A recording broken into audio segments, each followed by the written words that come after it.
enregistré. Voilà.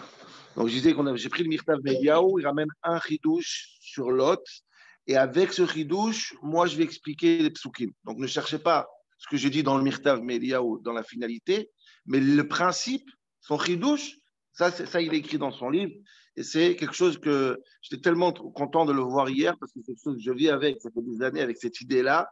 Ron et Mirtav Mediaou, il a mis sur un texte incroyable, c'est bouleversant comme texte même, c'est déprimant. Pour vous allez voir pourquoi. Pour certains, ça peut être déprimant, mais c'est comme ça. Et c'est important, et peut-être grâce à ce chidouche extraordinaire, cette notion qu'il a dans le chinour, dans l'éducation, on peut expliquer nos psukim à nous. Alors, on n'a pas beaucoup de temps, donc on va y aller directement. Donc, on a fini hier l'histoire de Sarah avec Abraham, les Paro, etc. Merci à tous qui ont envoyé des commentaires hier ou des questions, etc. Ça me permet, moi, d'aiguiser la chose. Et après, tout de suite après, quand ils reviennent de l'Égypte, parce qu'ils ont été en Égypte pour fournir un peu de manger, quand ils reviennent de l'Égypte, Ron va commencer la prochaine histoire de la paracha, c'est-à-dire la grosse histoire qu'il y a entre Lot et Abraham. La guerre de Lot, qui est le neveu beau-frère d'Abraham. Ron, ils étaient très très proches, très collés ensemble. Ron, et on ne sait même pas c'est qui Lot, c'est très intéressant, mais je ne vais pas rentrer dans ça aujourd'hui du tout. Mirtav Eliaou, il le ramène, mais on ne sait même pas si Lot c'était un gentil ou un méchant. Il y a des midrashim qui disent c'est un tzaddik gamour. Des midrashim qui disent c'est un rachat, le pire des rechaïm. Je ne sais pas si quelqu'un d'autre dans Chazal, il a cette différence de on ne sait pas c'est qui. Mamash, midrashim, midrashot, chaloukot, des midrashim contradictoires incroyables. Dans le texte même, il n'y a pas de jugement de valeur, a priori. En tout cas, son neveu, il colle son oncle. Et a priori, s'il le colle, on va voir. C'est qu'Abraham le faisait confiance. Et il a eu raison, a priori, d'avoir dû faire confiance parce que, rapidement, ils ont quitté Haran. Ils ont laissé toute la famille derrière. Lot a décidé de laisser sa famille d'idolâtres derrière. Il a suivi son oncle. Ils ont parti ensemble en Israël. C'est pas n'importe quoi. C'est comme il est à la hauteur de suivre son oncle. Ensuite, ils arrivent en Israël. Il y a la famine. Ils vont en Égypte. Ils continuent à suivre son oncle. Ils arrivent en Égypte. Il y a toute l'abondance là-bas. Et ensuite, ils reviennent en Israël. Et Lot ne reste pas en Égypte parce qu'il a vu les Ferrari et les Mercedes. Il rentre en Israël de retour. Il colle son oncle. Imo, le pasteur qui dit. C'est pas n'importe qui. C'est un rapport extraordinaire qu'on verra tout de suite dans Rachid, jusqu'à où il va ce rapport. Jusqu'à ce qu'Abraham pense que c'est son héritier. En tout cas, c'est une amitié extraordinaire. Ok, alors je lis juste quelques psukim. Perek Yud Gimel, chapitre 13, pasuk Bet, pasuk Aleph. Donc ils reviennent d'Égypte avec sa femme, tout ce qu'il a et Lot. Donc c'est-à-dire que c'est une famille très soudée. Ok. Abraham Kaved Meod Amikne, ils ont beaucoup d'argent, je saute. Gam le Lot Aolech et Abraham pasuk He, même Lot qui est parti avec Abraham, Ayatzon ou Bakar Veolim. Lot aussi s'est enrichi énormément en Égypte. Il est devenu très riche. Les termes sont magnifiques, c'est pas le shiur d'aujourd'hui. Il y a des termes nouveaux ici. On parle de tente tout d'un coup. Ohalim, bon, il n'y a pas ça chez Abraham. En tout cas, le neveu et l'oncle sont des gens très riches. Et là commencent ces histoires. L'oncle, il est riche, le neveu, il est riche, et ça commence à être serré. Ça commence à être serré, ça veut dire que les terres où les animaux se promènent sont trop serrées pour accepter ce nombre de bétail énorme. Ça rappelle Benégal, Bné Rouven ou d'autres. C'est très serré, très serré. Et ça commence à se friter. Il n'y a pas assez de place pour tout le monde. Même qu'Eretz Israël, à ce moment-là, elle est presque vide. Presque vide. Comme quoi, la place ou pas de la place, c'est dans la tête. C'est pas bon. Mais c'est comme ça. Il y a beaucoup d'argent, beaucoup de bétail, et c'est trop serré. Et là, on arrive au passouk important. Et là, qu'est-ce qui se passe? Ça a craqué. Ça a explosé entre Lot et son oncle. Vayehi rive ben roé mikne Abraham ou ben roé mikne Lot. Et la dispute a explosé. Les bergers d'Abraham et les bergers de Lot se disputent. C'est la guerre. Rive, Meriva. Ve'aknaani, ve'aperizi, az yoshev ba'aretz. Le passouk nous rappelle qu'à ce moment-là que ça dispute, il y a deux peuples en Israël. Il y a plein de farshim pour expliquer pourquoi il faut dire ça maintenant. Bon, on va voir tout de suite dans Rachid. Donc, tout le monde se dispute. Qui sont les propriétaires de la terre à ce moment-là? C'est les Canaaniens et les Périzis. Et Ça se dispute, ça se tape, ça se dispute, ça se crie, etc. C'est le balagan.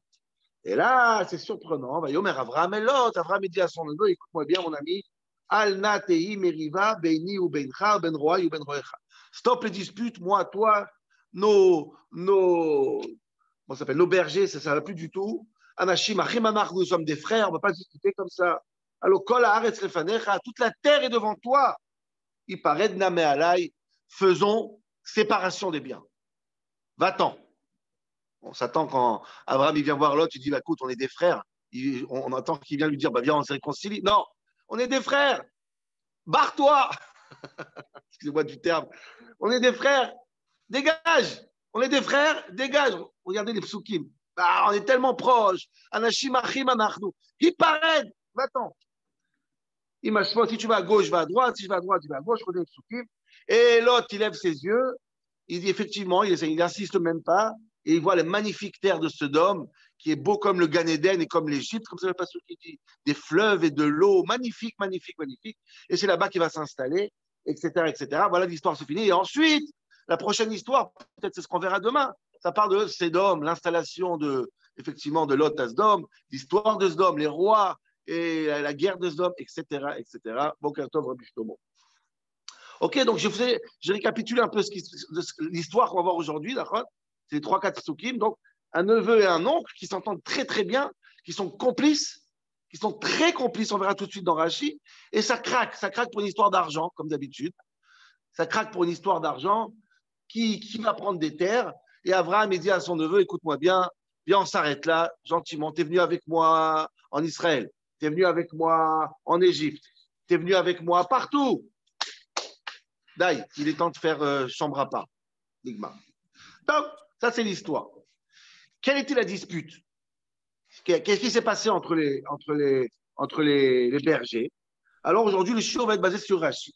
Qu'est-ce qui ne va pas entre les bergers? Qu'est-ce qu'il dit Rashi? Vayehi rive. Écoutez bien, sur Rashi, c'est sur lui qu'on base tout aujourd'hui. Vayehi rive. Il se fut une dispute. Donc, ça va? Les fiches ayou ro'av shelot reshaim ou marim be'emta bidot acherim. C'est bien. La définition va être importante. Les bergers de Lot, ils laissaient les animaux aller pétrir partout, partout. Même des champs qui ne sont pas à eux. Ceux d'Abraham. Et les bergers d'Abraham, ils disent aux bergers de Lot, stop, ne pars pas, ne mange pas, c'est pas à toi, c'est du vol. Et eux, ils disent, écoutez bien, mais eux, ils disent, les bergers de Lot, ils disent, Dieu, il a promis cette terre. On est dessus. À qui il a promis? À Abraham Avinu. Donc, tout ce qui est là, ça appartient à qui? À notre oncle Abraham. Vélo, en yoresh. Abraham n'a pas d'héritier. S'il n'a pas d'enfant, Abraham. Qui est l'héritier quand il n'y a pas d'héritier? C'est le neveu. Donc, si Lot, c'est lui qui va hériter les terres de son oncle Abraham. Donc, on peut déjà se servir maintenant. De toute façon, je mange mon héritage. Les terres sont à nous.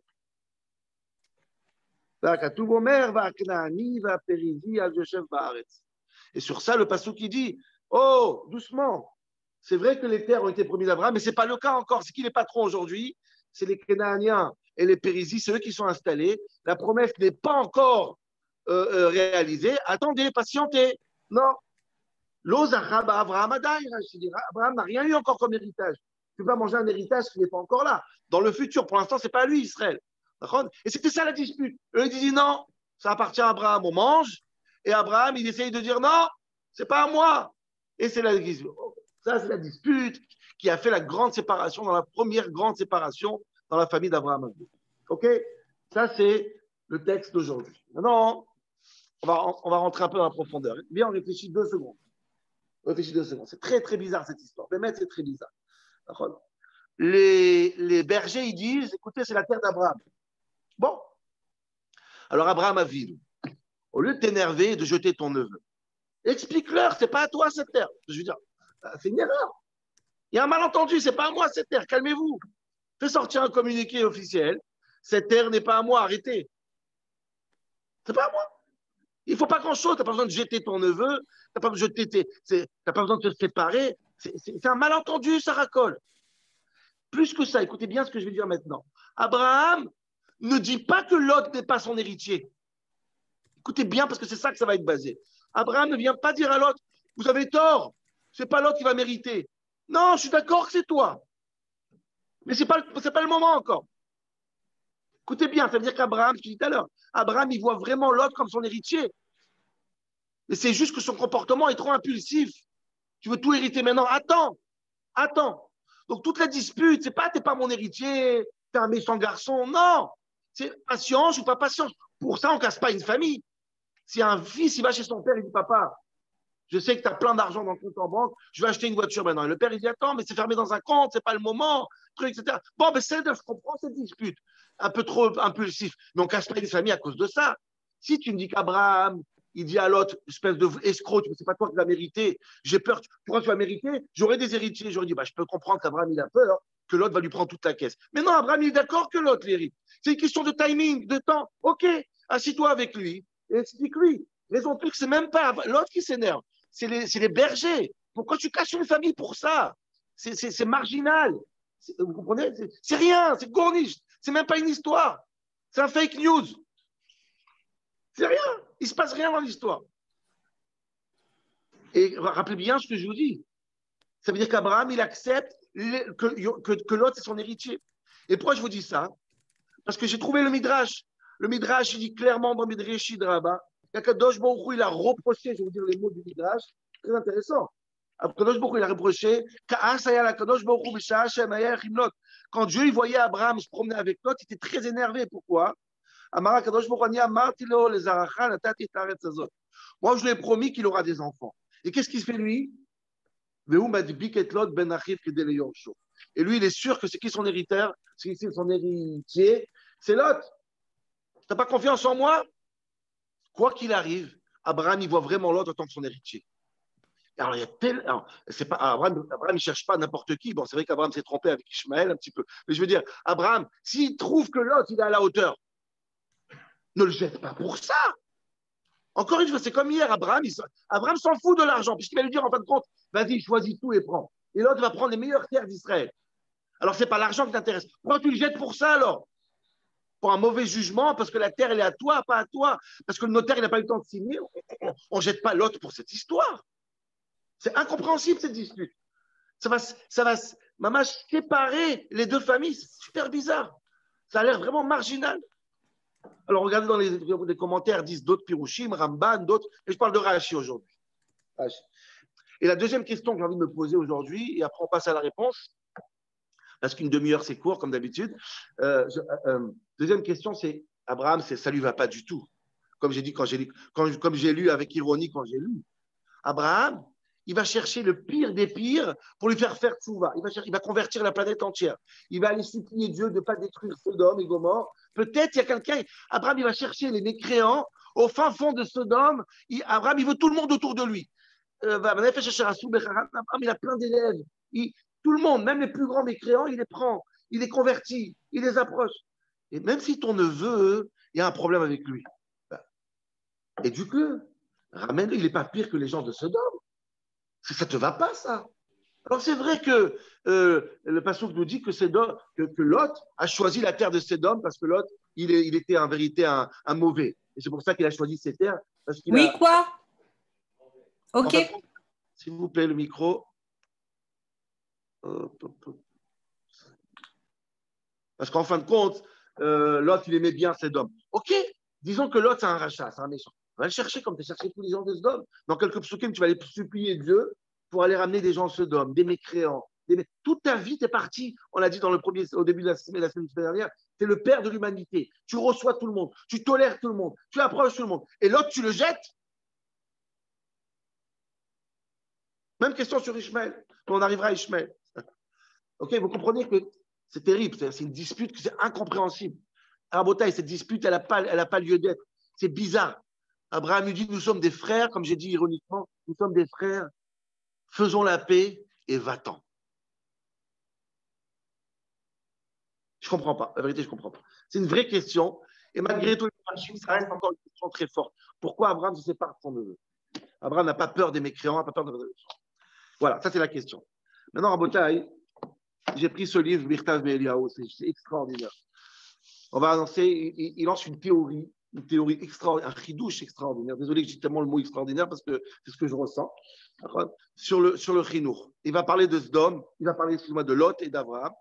Moi, je vais prendre ça, je vais retourner un peu pour répondre à notre question. Ce n'est pas son but à lui, mais il va nous donner une vision géniale d'un problème psychologique profond que je vis ça, parce que j'en parle tellement souvent.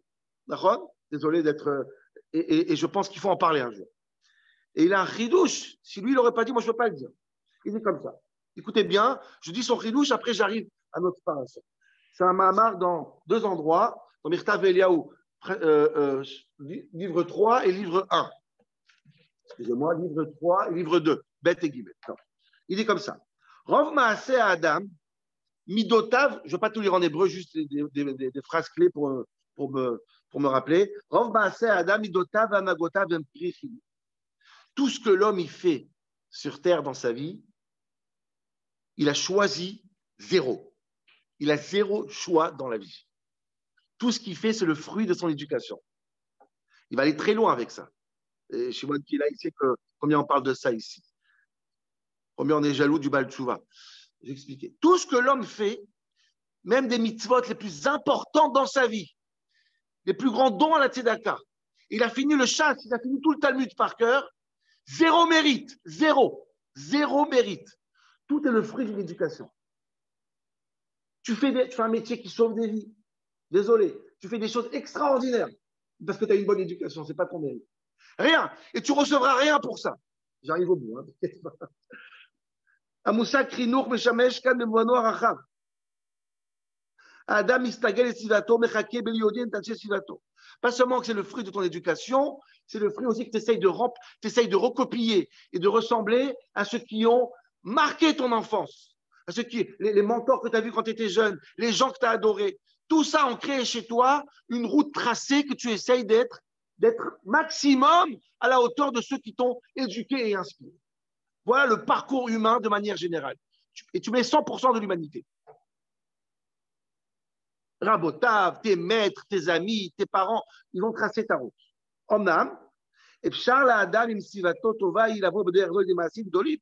Dit le Bechtav Eliaou, c'est sûr, le Rav Dessler, le petit-fils de Israël Salanter, le grand Baal Moussa, il dit c'est sûr que tu peux faire des choses extraordinaires. Comme j'ai dit, tu peux sauver des vies, tu peux être un grand rave, tu peux faire des métiers extraordinaires, nobles, mais tu as 0 mérite. 0. N'essaye pas, tu n'as pas de mérite. Tu peux arriver à Tzidkou, tu peux être un tzaddik, qui dit le Bechtav Eliaou. Il fallait mettre que les messirot nefesh, t'es prêt à donner ton âme pour Dieu. 0. Aval madrega zot biota madrega mechunechet. Tu es éduqué, tu es formaté, et nam eshakefet tatzmuto amit shel adam. Ce n'est pas toi. Tu es un tzaddik, mais tu n'es pas un vrai tzaddik. C'est pas toi. Tu es ce qu'on a fait de toi. C'est qui toi? Je ne sais même pas. Et tu peux mourir à 120 ans et tu n'as jamais été toi-même en vérité. Tu as été le fruit de ce qu'on t'a formé.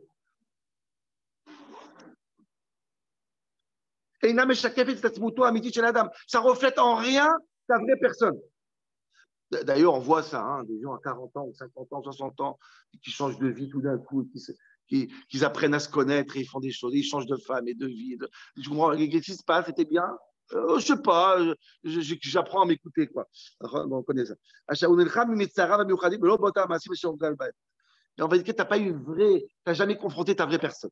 J'avance vite parce que ça me rend fou qu'il me reste 10 minutes. Maintenant, pour prouver cette théorie, Rabotai, regardez cette preuve qu'il a, le Bechtav Eliaou. Il va ramener cette histoire d'Abraham et Lot. Incroyable, je vais le dire par cœur parce qu'on n'a pas le temps. Abraham était un homme de chesed. Abraham, c'est un homme gentil, de bonté, on le sait. Lot, son neveu, qui était collé à lui, il est devenu comme lui. Il a été éduqué dans le chesed extraordinaire. Les vrais Hazor. Lot, rappelez-vous l'histoire qu'on raconte que Lot, il a vu une fille à Sodome, qui a donné à manger à des invités, contrairement aux mœurs de Sodome qu'on n'avait pas le droit de donner à manger aux invités. Elle a donné à manger, ils ont mis du vache, ils ont mis du miel sur elle, les moustiques l'ont piqué, ils l'ont tué. Qui était cette fille? Dit le Zohar, Bito Shel Lot Aïta. C'était la fille de Lot. Voilà l'éducation de Lot. Lot a été inspiré à 100% de l'éducation d'Abraham. Des gens collés. Lot était extraordinaire. Il a pris des invités, on n'a pas le temps. Tout ce qu'il a fait, Lot, il a reçu des invités, les malachim. Il était comme son maître. Extraordinaire jusqu'après à donner sa fille et sa vie à lui pour être gentil et rester comme son maître. Maintenant, regardez ce qu'il dit le Bertav Eliyahu. En fin de compte, quand Lot il va être à Sdom, et Dieu va décider de le sauver. Je lis le texte, ne ratez pas un mot. Le texte il dit comme ça. Lot est en train de brûler, Sdom en train de brûler, cramer, tout en train de mourir. Quand Dieu a détruit Sdom complètement, Elohim et Abraham, Dieu s'est rappelé d'Abraham et de Lot, et Dieu se rappelait d'un mérite extraordinaire de Lot, qui a fait en sorte que Lot a été sauvé. Quel est ce mérite de Lot? Non, je vous pose une question. Quel est le mérite que Lot il a réussi à avoir pour être sauvé du désastre de Sodome? Dit Rashi. Il n'y a pas de mérite, on a dit. Hein? Il n'y a pas de mérite, on a dit. Alors, une seconde, justement. Nous, on pensait que quoi? Que c'est quoi le mérite de Lot? En habitant à Sodome, en habitant dans le pire quartier du monde, il était un tzaddik, il recevait des invités, il a réussi à être juge à Sodome. Comme quoi, il a une influence sur Sodome, il a fait un vrai boulot. Là, l'endroit le plus méchant, il est devenu le plus gentil. Dit Rashi, c'est pas ça que Dieu il s'est rappelé. Ça, c'est zéro. Parce que c'est une éducation que tu as eue d'Abraham. Il s'est rappelé d'une autre histoire complètement, celle qu'on a appris hier. Vous savez, quand Abraham, il a dit à Sarah en Égypte, dis que tu es ma sœur, Lot était là. Et Lot, il aurait pu dire aux Égyptiens en cachette, écoutez bien, il est en train de vous mentir. C'est son mari. Et ils auraient tué Abraham. Et c'est qui devient l'héritier officiel? C'est Lot. Et Lot, il aurait reçu de l'argent. Et ils auraient pris Sarah. Lot qui adorait l'argent, il s'est retenu. Il a fermé sa bouche en Égypte. Dit Rashi, par le mérite qu'il a fermé sa bouche en Égypte, il a été sauvé de Sodome. Dit le Mirtav Me'Eliyahu, écoutez bien, il reste 5 minutes. Dit le Mirtav Me'Eliyahu. Lot, il a 2 mérites dans sa vie. C'est un homme qui est d'une gentillesse extraordinaire. Ça, c'est zéro. Ça, c'est une éducation. Lot, il aime l'argent.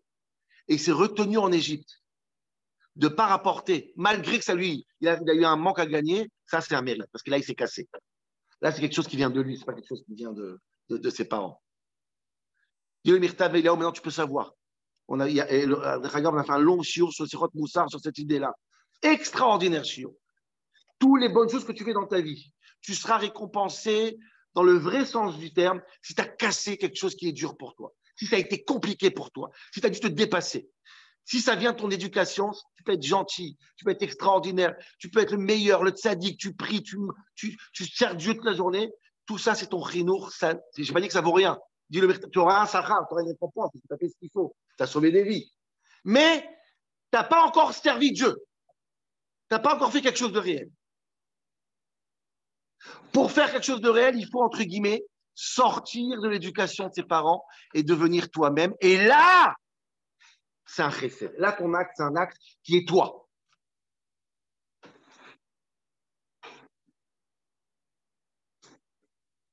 Kol maché osé, je répète juste le dernier mot, après on arrive à la réponse. Tout ce qui fait la dame ici vato, tout ce qui vient à cause de son chinour, filum siut nefesh, même là, le don de toi, eno, ela, ritsoni, c'est juste de l'extériorité, c'est une vitrine, c'est une conséquence, c'est un fruit, c'est rien. Rien d'un vélo madriga, ta dame amétite. C'est pas ta madriga, on parle de Moussa, c'est pas ton niveau, ton vrai niveau de spiritualité que tu es arrivé toi-même. On est tous des héritiers de ce que nos parents nous ont laissé pour le pire et pour le bien. Madrigato, c'est quoi ta vraie madriga? Vous allez comprendre ce que je vais dire maintenant. Tu fais quelque chose qui vient de toi-même, pas de tes parents. Quelque chose que tu n'as rien appris. C'est ta touche personnelle à toi. Or, là, tu es bon. Là, ça compte. Si on a compris ça, Rabotai, et là, c'est Shmuel qui parle, si c'est vrai cette idée extraordinaire, c'est tellement important parce que comme je disais à Shimon, quand tu viens d'une famille religieuse, père religieux, 5 générations religieuses, tu regardes le Baal Tchouva que lui, il a fait une route, il vient de l'extérieur, tu dis, mais Ribono Shel Olam, est-ce que moi, j'aurais ce goût extraordinaire d'avoir fait un choix? Non, je ne l'ai jamais eu. Je suis la conséquence de 10 générations de rabbins qui me laissent pas respirer, entre guillemets. Tu ne peux rien faire avec ça. Et c'est vrai, Mirtam, tu restes frustré avec ta frustration. C'est l'oyazor. Le Baal Tshuva, il est là, le tzaddik ne peut pas être debout à côté. Il y a pas, celui qui a fait quelque chose contre ses parents, pas parce que. Vous comprenez ce que je veux dire. Si c'est vrai cette idée, Rabota, vous pouvez la prendre où vous voulez cette idée. Je pense que c'est la raison pour laquelle Abraham, il a jeté Lot. Lot, il dit à Abraham, et Abraham, il est sûr que Lot, c'est son héritier. Et Abraham, il dit, si lui, c'est mon héritier, il ne va jamais être lui-même. Si on arrive à un moment où Lot et ses bergers, tout le monde dit, mais Lot, c'est lui qui va hériter Abraham. Il est comme son maître. Abraham, avec sa gentillesse, il dit, c'est vrai que c'est mon héritier. Alors, quand est-ce que tu vas être toi-même, Lot? Quand est-ce qu'on va voir si vraiment tu es à la hauteur de tes actes? Il paraît mais alay. Abraham, il dit à Lot, on est des frères, tu es comme moi, mais tu n'es pas toi. On arrive à une situation que tout le monde pense que tu es mon héritier, à ce moment-là, parce que je suis d'accord avec eux. Par erreur, mais je suis d'accord avec eux. Pour ton bien à toi, va-t'en. Fais ta vie à Sdom. Fais ta vie tout seul, vois si tu es à la hauteur toi-même. Arrête d'être collé à mon tablier, parce que tu ne seras jamais toi, tu n'auras jamais de mérite. Donc, ce n'est pas une dispute. Et c'est vrai qu'Abraham, jamais il se dispute, il est très tolérant. Mais Abraham, par son excès de chesed, par son excès de bonté, il veut rester avec l'autre.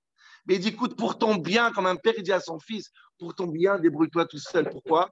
Parce que si tu veux être à la hauteur de ce qu'il dit le Birtav Meliaou, d'avoir une avoda pnimit, un travail individuel, intime, qui est le tien, ta touche personnelle à toi, on n'a pas le choix qu'il paraît d'Naméalaï. Fais ta vie à Sdom.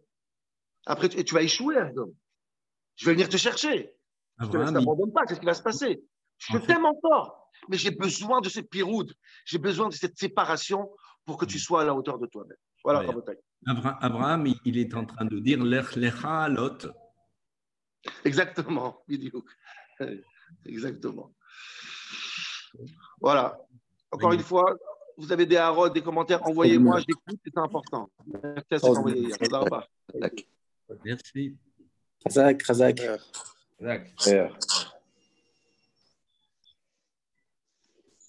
Oh, j'arrive pas à fermer.